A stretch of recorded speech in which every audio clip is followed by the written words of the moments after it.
I was just getting a before shot for you. Cool.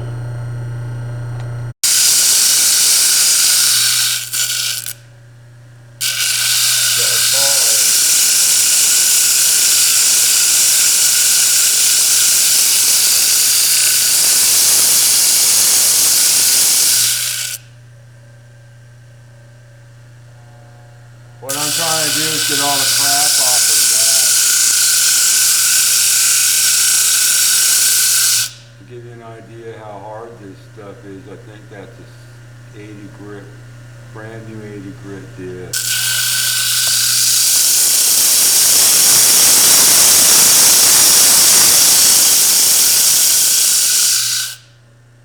Okay, years ago I figured out a way to, I call it a round cab made easy. Figured out a way to make round cabs probably close to 40 years ago, real easy. So what I'm going to do in this video, I'm just going to make one. This is a really nice piece of Marlboro chrysoprase out of Australia. It's probably bought it in the 90s, probably early 90s. Anyway, I flattened the back off, which you saw in a video.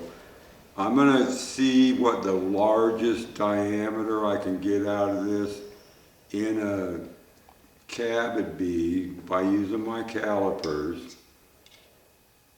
I'm going to come up about as high as I dare, which is, it comes out at 3/4 of an inch.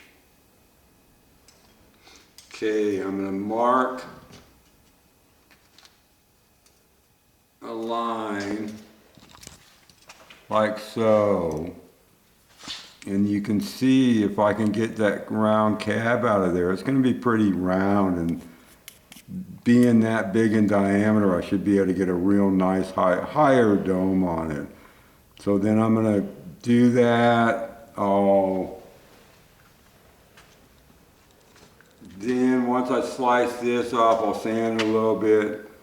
Slice this end off where there's a crack down here. I'll slice that off, and then I'll go ahead one more time.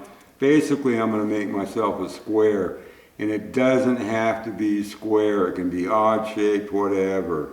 But if I'm cutting it out of a piece of slab or something like this, I do my best to get a square, because then you don't have high and low, you have even. So, okay, the blade in the other saw wasn't working that well, so I went ahead and changed over to a higher speed saw and a center blade, so this should go through easier now.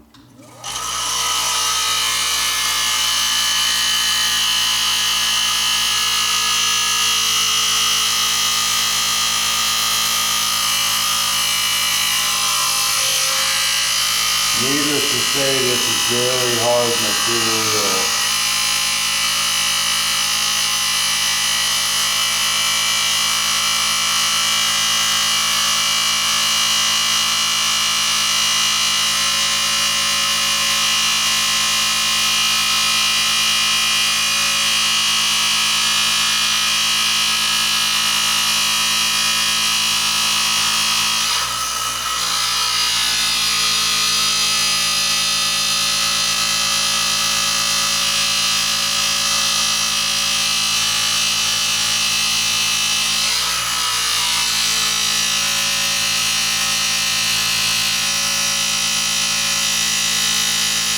Okay, and while I have this running before we quit the video, I'll show you how to make sure your center blade keeps cutting clean. Ow! Okay, this is just a piece of broken 80 grit corundum wheel. And with the center blades, the diamond's bonded in a bronze, basically.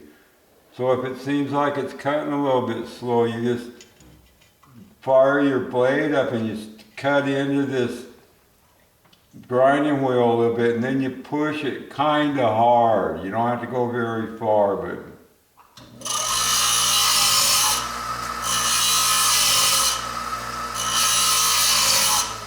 in doing that exposes new diamond. I know that a friend out of China, oh, that wasn't a center blade, that was one of those great Lopaki blades. Okay, I just went ahead and cut this in an approximate square. It's not perfect, as you can see, but the measurements on it are 770 and 774. The main reason I'm telling you that is if I get my nail glued on here properly, this thing's going to be minimum of 3/4 of an inch in diameter.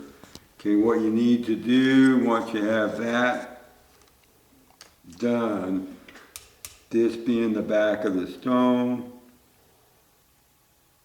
draw a line from corner to corner. I gotta get something I can see better on.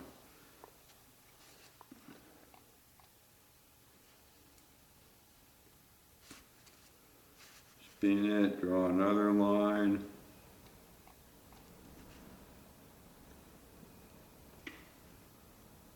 Boy, these old eyes are getting pretty tired. Okay, and that establishes the center of your stone where those two lines cross. It looks pretty good. Okay, next.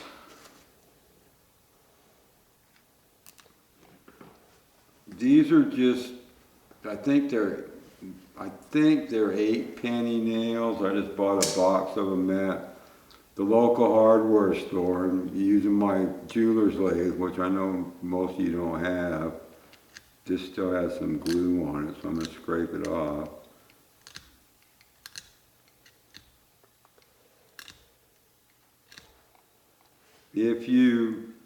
I'm not going to put the glue on it yet, but because I'm going to have to get my optivisors when I get ready to glue it.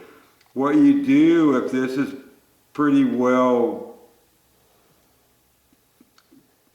true to the shank, if this round part's pretty well true to the shank, you just put one small drop of super glue on there, and then visually you lay that nail down to where it looks like the two lines go through that nail head. So I'm going to go ahead and grab my optivisor and my super glue, and then I'll glue it in place. Okay, pretty much any super glue will work. This is a brand new bottle. It's Loctite. It doesn't matter if it's Air Alpha or whatever. My personal preference is I have a bottle that I can squeeze on pretty easy. And what I'll do is I'll squeeze on the bottle a little bit and then turn it over and just barely put a drop on the nail head. I mean, there's hardly any on there. Okay, then I'll set it down on that X.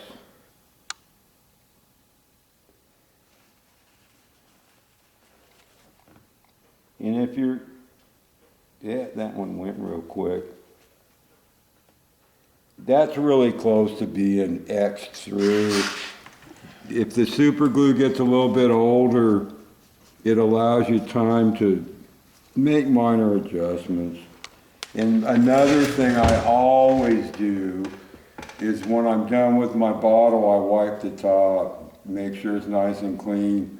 I had a friend years ago that I ended up having to cuss out because he always made such a mess of my super glue bottle. Anyway, if you just do those simple things, this glue will get bad before you use it all up. And this is already stuck. I mean, it's stuck. Okay, I'm gonna let that sit for a while and then we'll go over to the grinding wheel. Okay, I've got this in a collet handpiece. You can use your chuck key handpiece too, and if you'll notice, spinning that, it's pretty well centered on the nail. You know, and if you can see the side of it, it's perfectly flat. You know, if you have that machine face of the nail and glue that on there, the back has no choice but to be perfectly flat, no wobble. So what I'm gonna do is go ahead and get the machine fired up. Cool. And right at first, what I'm gonna do is grind these corners off.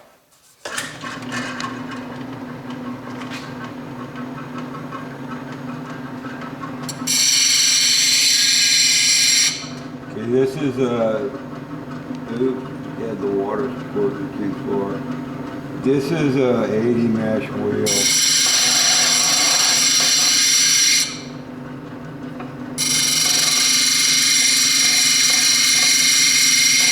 The only reason I'm grinding these corners off, because if I start spinning this, it's gonna, if it hit the highest one first.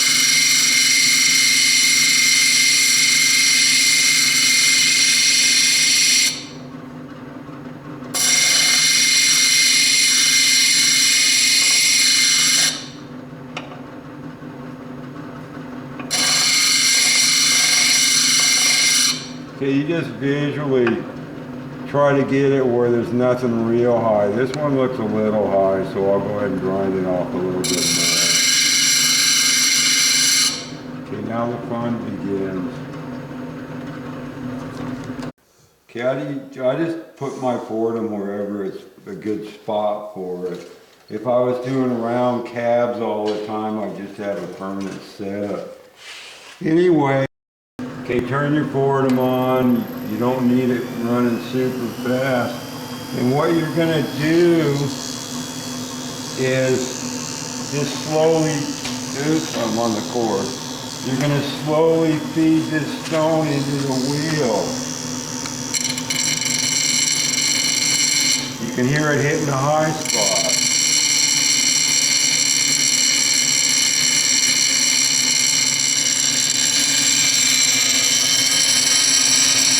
And you can hear it hitting less high spots.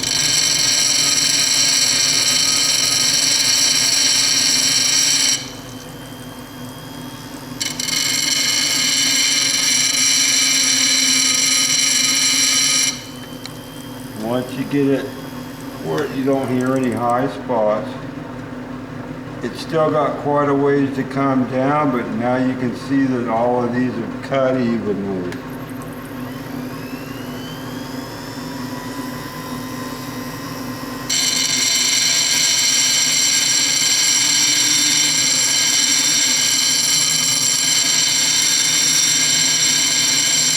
And remember, this is real hard stone.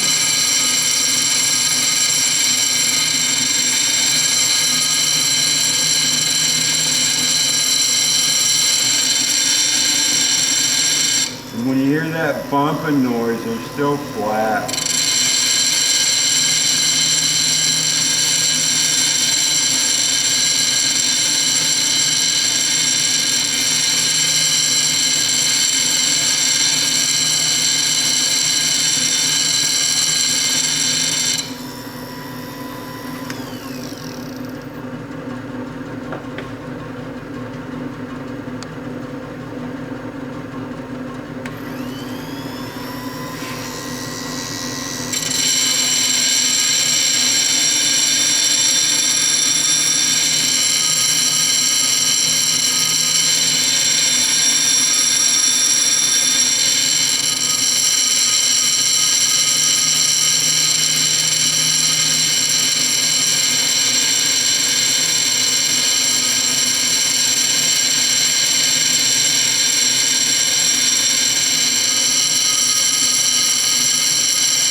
Okay, there's one flat left, a real small one, right here.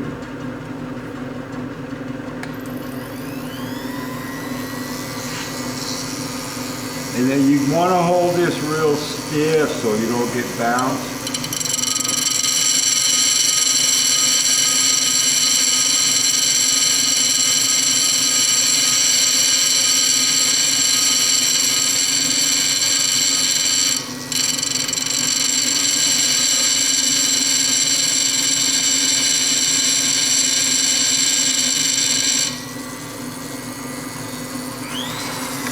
Alright.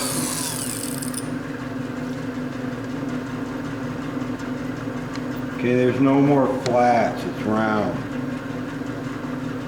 You know, there's a little bit of garbage coming up on the side here. You know, I'll make a decision on that once I get it shaped. I kind of would just assume that's not in the actual finished stone, so I'll get a little bit of shape on it and see what I think.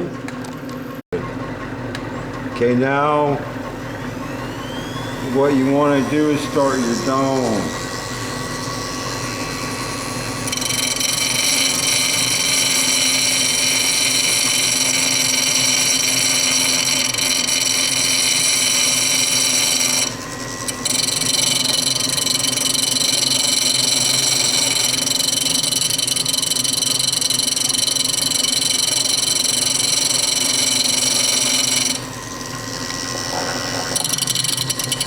You can tell that top wasn't flat.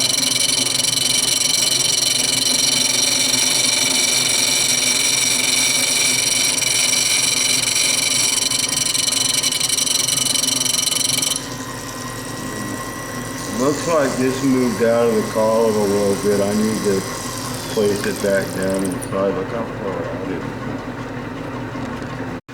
Okay, now that I actually have the collet tight enough to keep the thing in the mixture in the hand piece.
Okay, there's still some crud on that face, so I'll go ahead and grind this down a little bit more. And I'm trying to make this as high dome as possible. I'm not down on the lower edge yet. In fact, I'll put some marker on there before I start grinding it. My goal right now is to get that face clean to where it's just pure chrysoprase.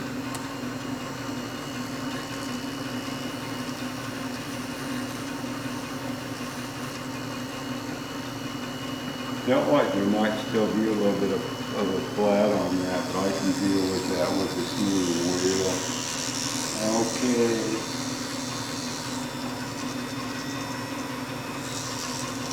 on the face a little bit again.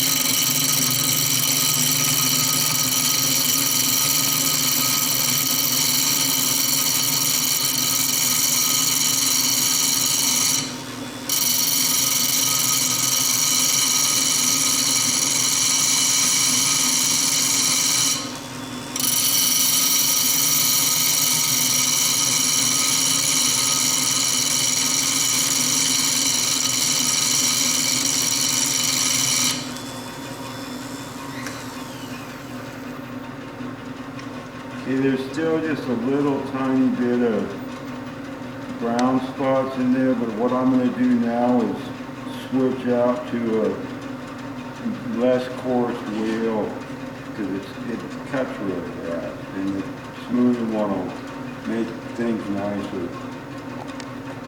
Okay, I changed it off of that real coarse wheel for one reason, because when you have a hard brittle material like this, if I'd have come around all the way, I would have started making all kinds of chips back here. It also looks like it might not be perfectly round down here, so I'm going to go ahead and hit that edge again on a 260 wheel, and then I'm going to start cleaning this face with that same 260 wheel. Get my water in place.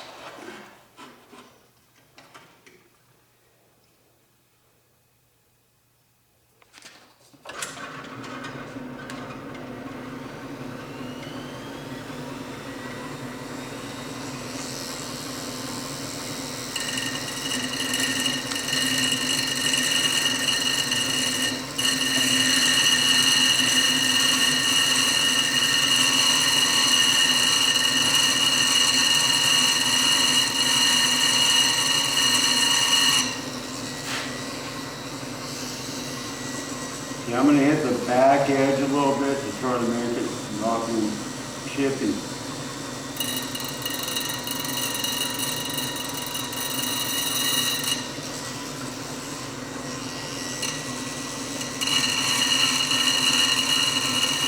Okay, let it spin dry a little bit and put some more marker on it.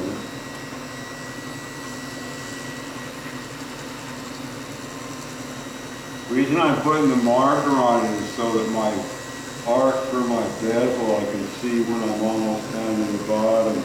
And now I'll start working the face at 260, and you'll be amazed at how much difference it looks.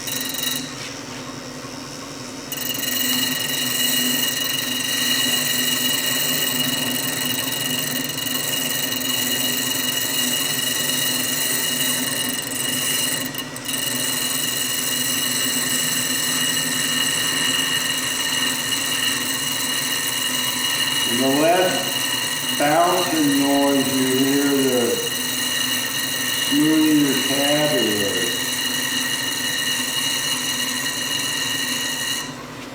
So once you have it where you think most of the 80 grit is out of the way, the face is going to be the part where you'll hear that bounce in the nose.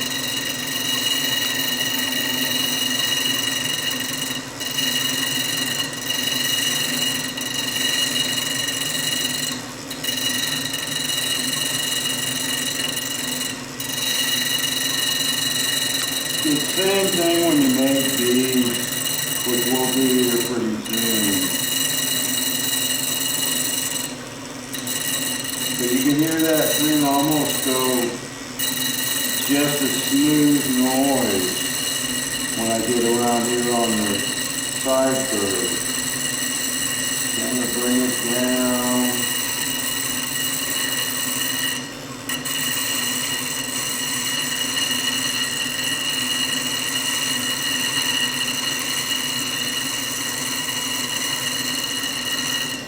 what you need to do is watch this outside edge away from the wheel so you can actually see the shape you're getting.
Looks like there's still a little bit of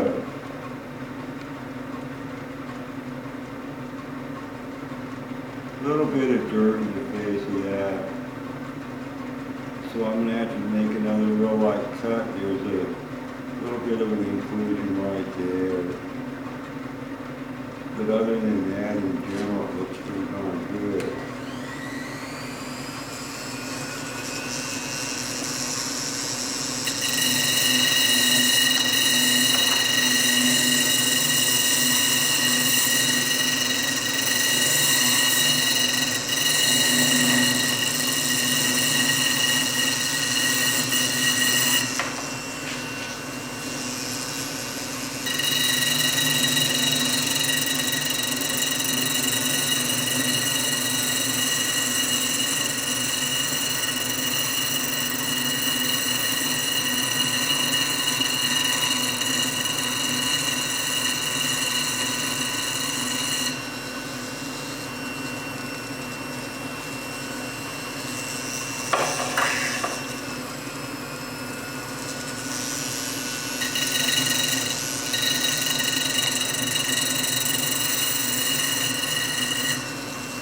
Okay, now we'll change out to soft diamond wheels, flex wheels, Eastwind products. Okay, this is a Eastwind 400 flex wheel. I'm going to go 4, 6, 12, and then 14,000. We did notice there's a little bit of a off color in this, but you know, obviously I'm going to go ahead and finish cutting it. If it didn't have that little bit of off color in it, it still is a beautiful stone. I shouldn't act like it's not, but if it was pure, it would be outrageously beautiful.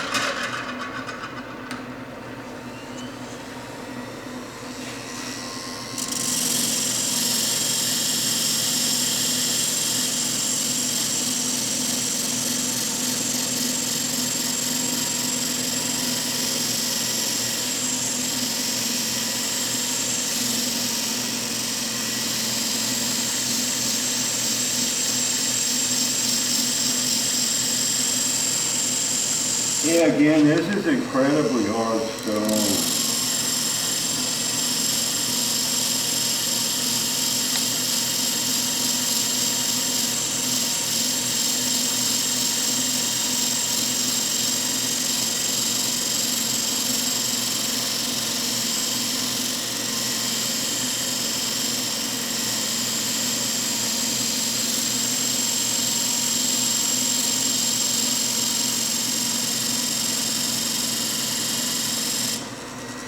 Okay, what I'm going to do is get my lube, take a little break and get my lube. You can already see it's getting really glassy.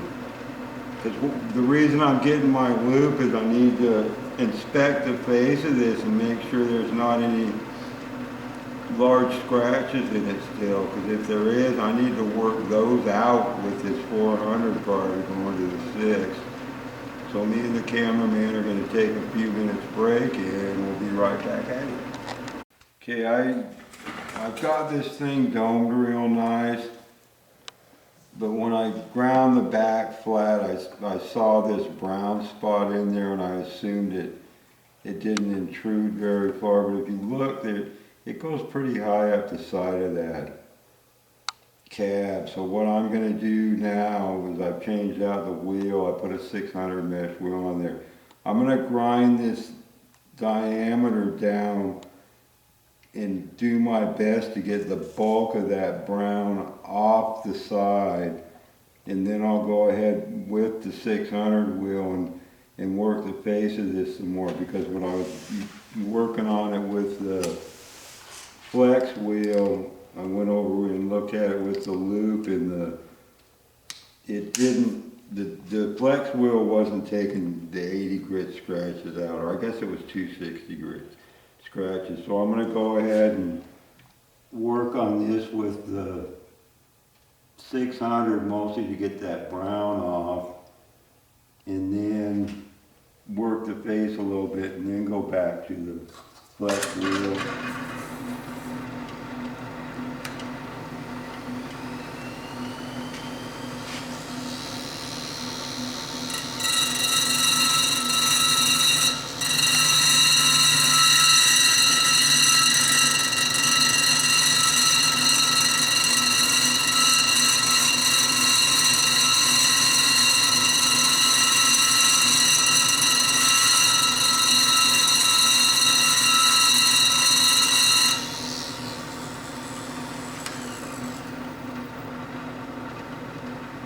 Still quite a bit there.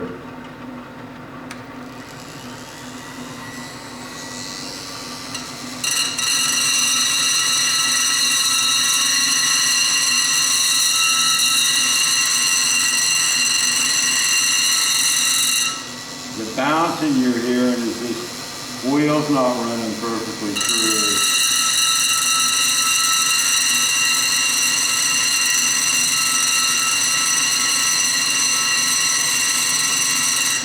Quails going by.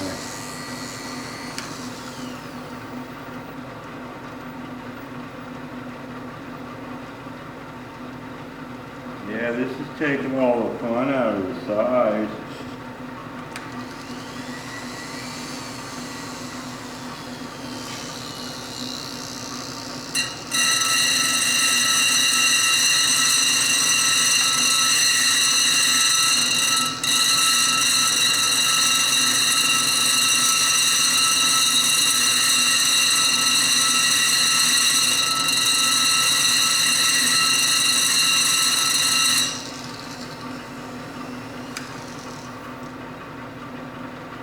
Still pretty bad. I think what I'll do is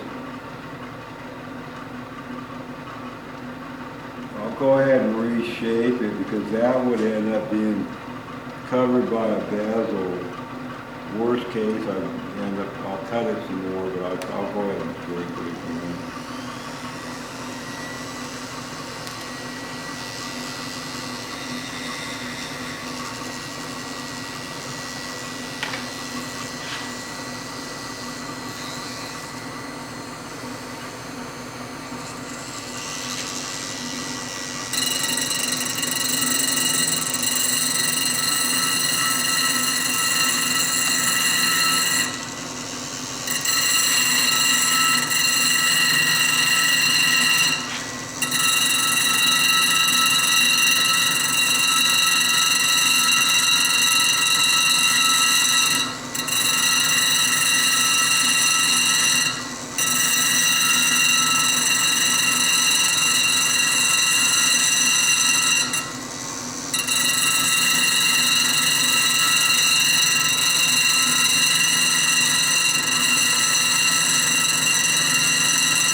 what I'm after right now is a nice smooth dome that works good across the entire face of the stone. It was a little flat on the face, so that looks pretty good.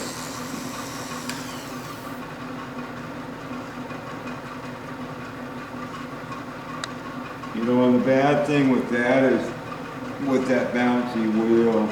So I'm going to go ahead and change over to the, well, I got a little bit of a weird spot there I'll work out, and then I'm going to change over to the 400 again.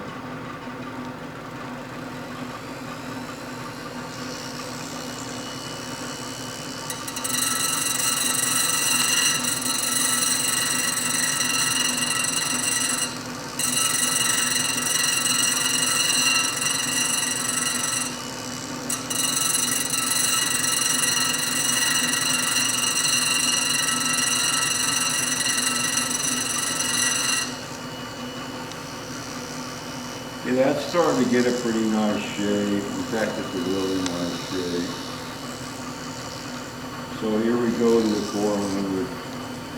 400. Okay, I just put a expandable drum on with 400 grit corundum belt. I think it'll go faster, so we'll see.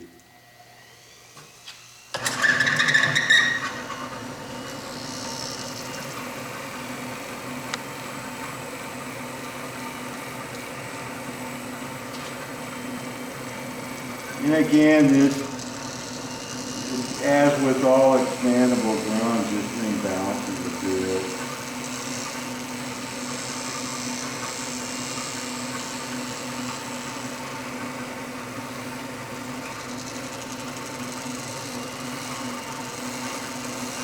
That's one of the reasons I don't really like them, but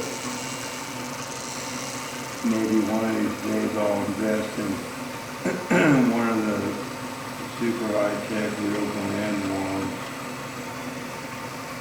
Probably not.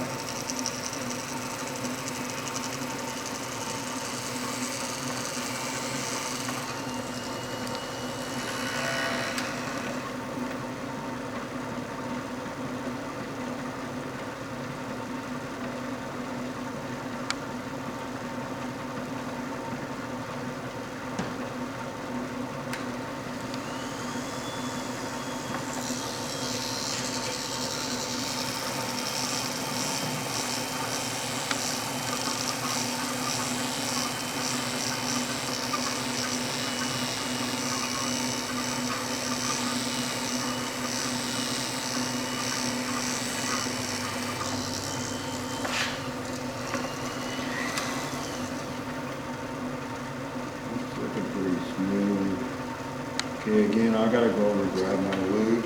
I should have left it, you brought it over, but I don't have it, so I'm gonna go grab it. I'll be back.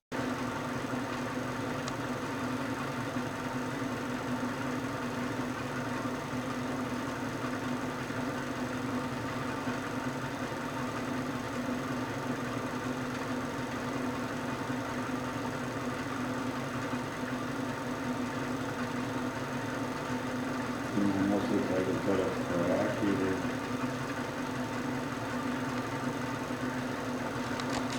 This has a little bit of bumpy on it, so I'm just gonna work on it without the Fordham spinning it. It's gonna spin anyway because this is a ball bearing. You can hear it.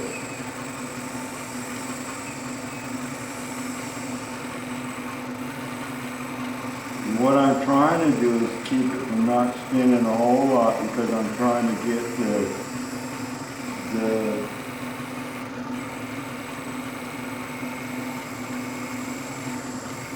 kind of a fasten on it that I'm not happy with.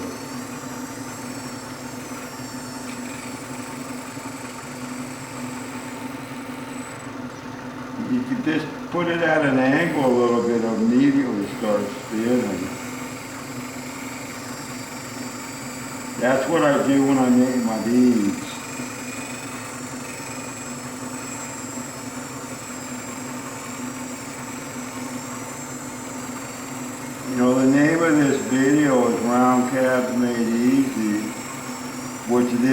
cruise, you know, and obviously depending on the hardness of the stone you're cutting, it still might take a while.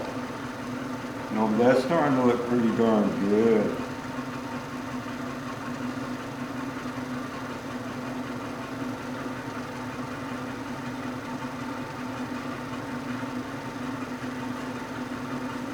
Looks like most of the scratches, if not all of them, are out.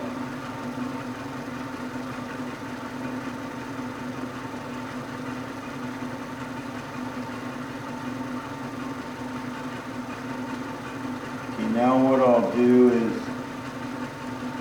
change over to a 600.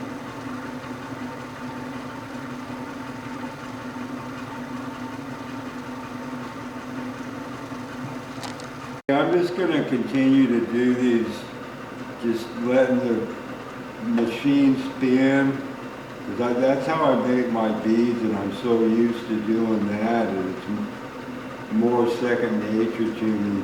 This is a 1200 mesh flex wheel. Again, I'm just going to let the machine spin the cab.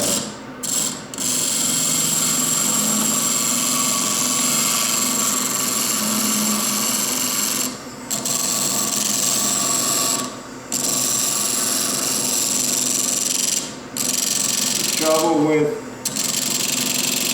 some of these foam-backed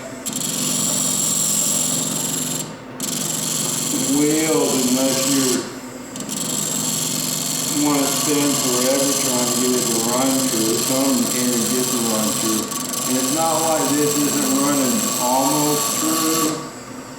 It's just not up to my standards. I like precision. Sorry, guys.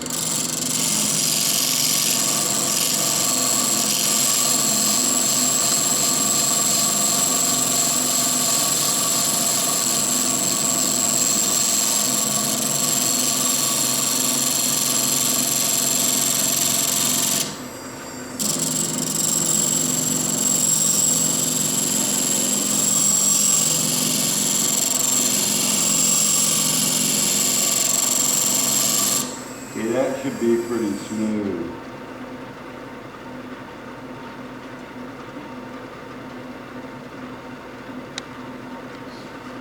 And if so, we'll just go to 14,000.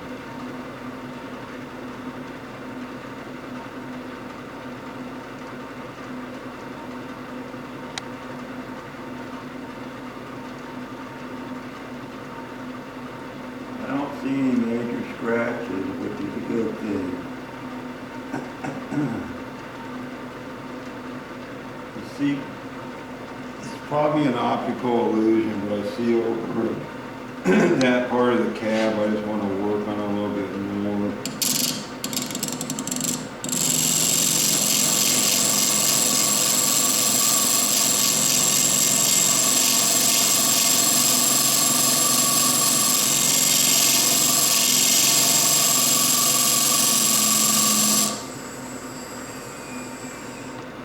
Okay, I'm going to go ahead and change over to 14,000.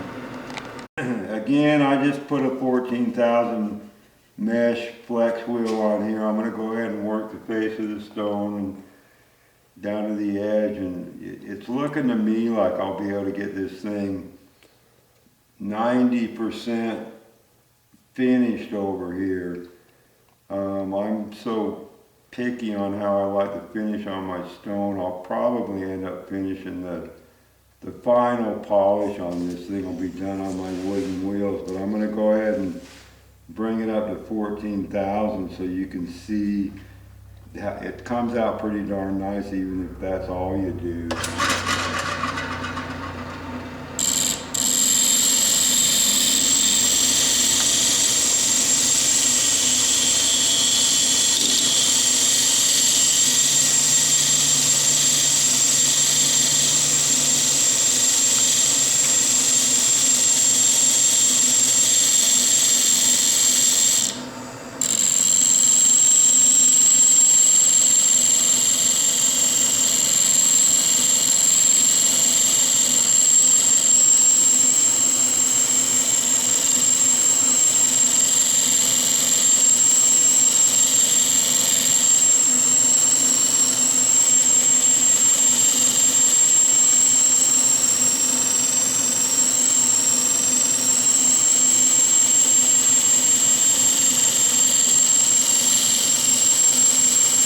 Yeah, I'm just kind of floating this. I'm not pushing real hard because this wheel's running nice and true. If you have to push to have it maintain some contact to the wheel, that isn't too conducive to getting a real nice smooth cut. I'm sure this helped immensely.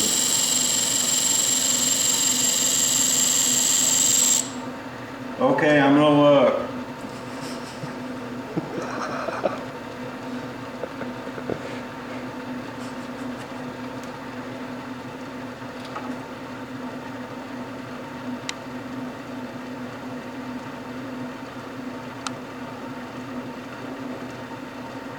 Okay, I'm going to go ahead and go over the face once more. To 99% of the lapidaries out there, they say it was muy bueno.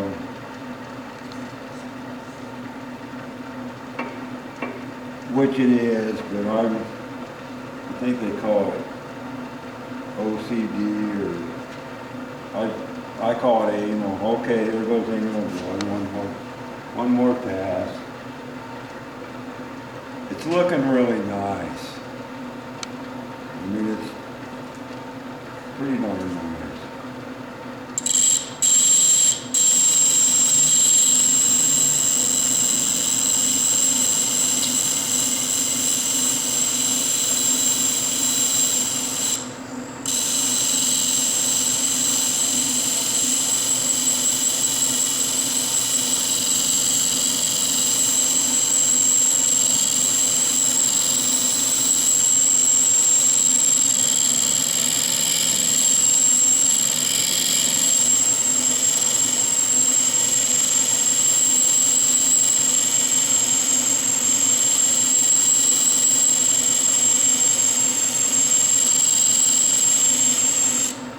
Okay, I'm going to take it off, but I want to talk a little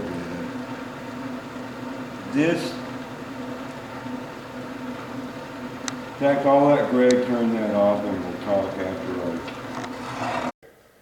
Okay, you just saw a little bit of time. You know, I'm working on an extremely hard stone and doing my best to get a real perfect dome on this.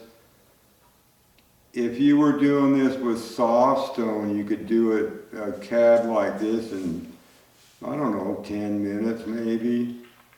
And if you were trying to do this freehand with a hard stone, there's no way that you could get the perfection that's in this round stone.